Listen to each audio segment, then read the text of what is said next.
Right, we're back with an update to the Optiplex 755.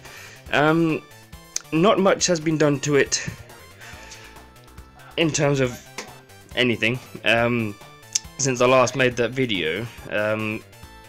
I got this on Monday, and for the last few days I've basically been working trying to hammer out that big dent that you saw underneath.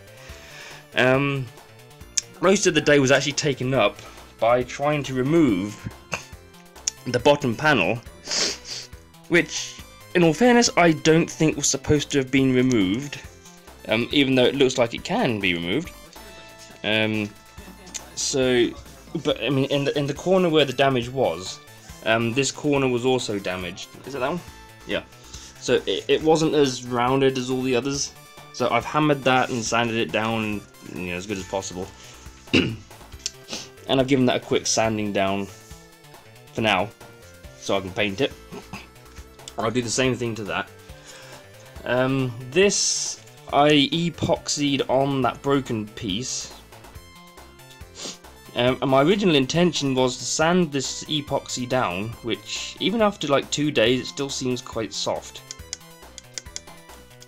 But yeah, I'll sand that down, and then I've got some like molding clay or putty or whatever you call it, which I'm going to use to fill in that gap, and it goes rock hard.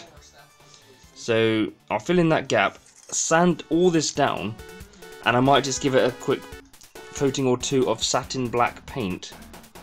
It's the back, so you can't see it, so it just sort of covers that up and fills that gap. So I don't know. Yeah. But the main problem was. But the main problem was that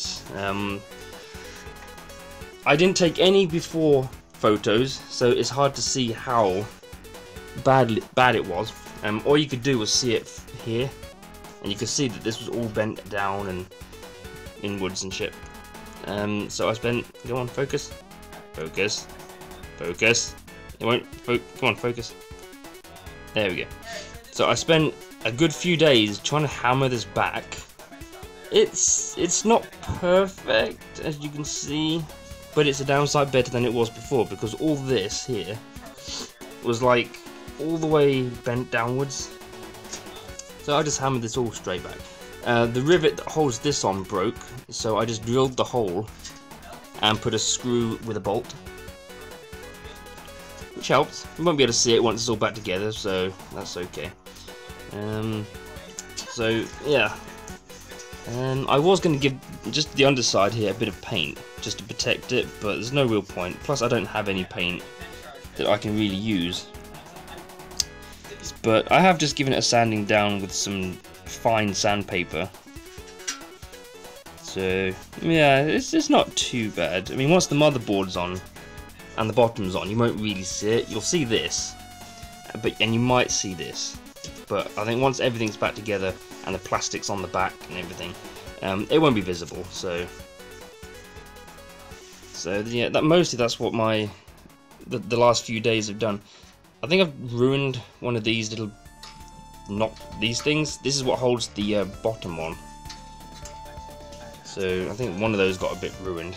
So, and yeah, I mean, you can see it's not straight, but it's a lot better than it was. I mean, it's supposed to look like that. Which, yeah, you can kind of tell it isn't, but that's the best I can do. So, so I've got some Gorilla double-sided tape, because there was some incredibly strong tape holding this part on the bottom. So I put some more tape on there just to hold it. And it's Gorilla, so it should be strong as shit, although there's some weird blotching there. So yeah, what I have to do now is put the bottom on and hope that I can get it on, and then I'll paint it while it's on there, so I don't scratch it putting it back on, and then I'll be able to paint that, and I'm also, I don't know if I mentioned this, I think I probably did mention this actually in the last video, but these are the parts. If I did mention it, I apologise, I'll just quickly mention it again. I'm going to paint that the same colour as the lid. I'm going to paint the Dell badge on the front the same colour, and I might paint the heat shroud, the heatsink shroud. I'm not sure. The paint will more than easily. The paint will be more than capable of handling the heat, since it's going to be paint made of cars. And get some paint from Halfords, but yeah, that's going to be the same colour, maybe. Those two will be the same colour, and on the lid, just so there isn't too much of one colour, I'm going to mask off a black stripe down the centre of the Dell logo. So it's going to be colour, black. I think I've already mentioned what the colour is going to be, so it's no surprise. But yeah, that's going to be one colour, and that's going to be black. So there's going to be a nice stripe down the front. And hopefully I'm going to get some LEDs in there the same colour as the lid. So I don't know how well that's going to work because I don't have enough ports. Oddly enough, there's only 2 SATA connectors on this power supply, but there's 3 SATA ports on the motherboard. So you can have 3 SATA devices, but there's only 3 SATA power connectors. So if I want to add another hard drive, actually what I was thinking of doing was adding an SSD as the boot drive, and a 1TB drive, mechanical drive, for everything else, just to make it a bit nippier.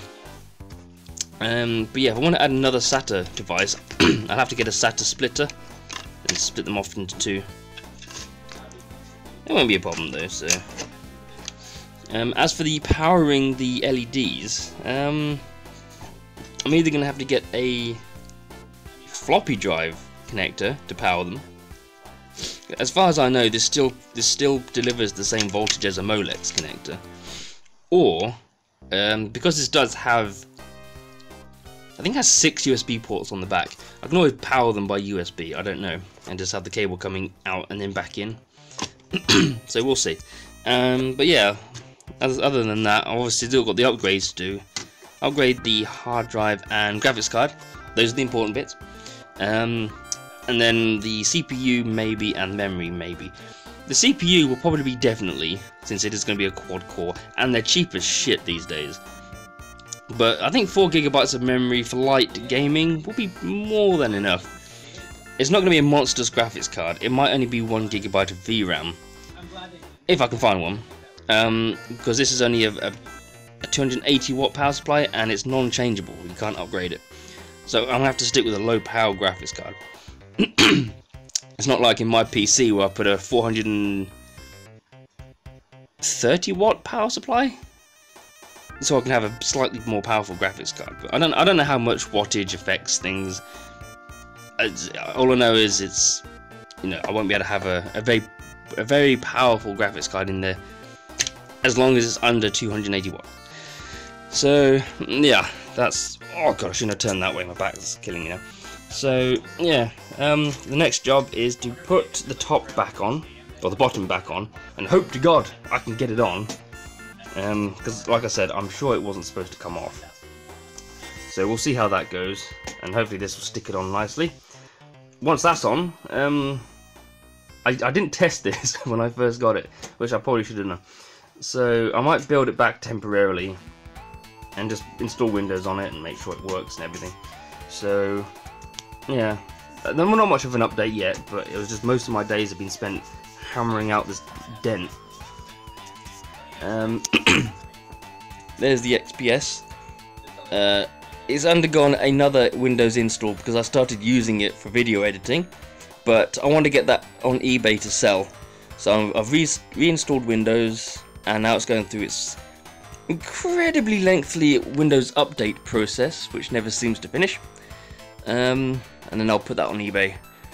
And as with any computer I'll put on eBay, I'll make a short video, just, you know, showing the laptop operating. So I'll, you know, the fact that it turns on, boot up speed, shut down the programs, specification, and all that kind of thing. So that if you're on eBay, you can see that it's gonna, you know, it's working. So yeah, so that was just a quick update to the Dell Optiplex 755 desktop, or a DT.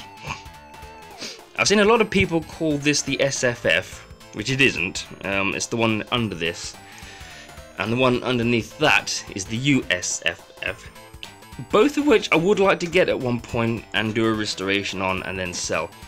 I was thinking of using a USFF as my media player, but you can't put a graphics card in it, which means no HDMI, and it doesn't have display ports or anything, which is why I was thinking of getting that Dell Wyse mini client, because it does have a display port at least, and from what I heard it should output audio, and you can get adapters that go from display port to HDMI. So it wouldn't be, but it'd be quite good to give that a go. Plus, it only has 4 GB of storage, flash storage. So I'm gonna have to look at either getting an SSD, and I have to take the SSD out of the shell and slide it in, or get some like SATA connector extenders and extend the cables outside of the shell, the chassis, to a 2.5-inch drive, and just sort of sit it on top or something. I don't know. I'll know if I get one. So for now, I'm Pure Chaos X, and I will see you in the next update video soon.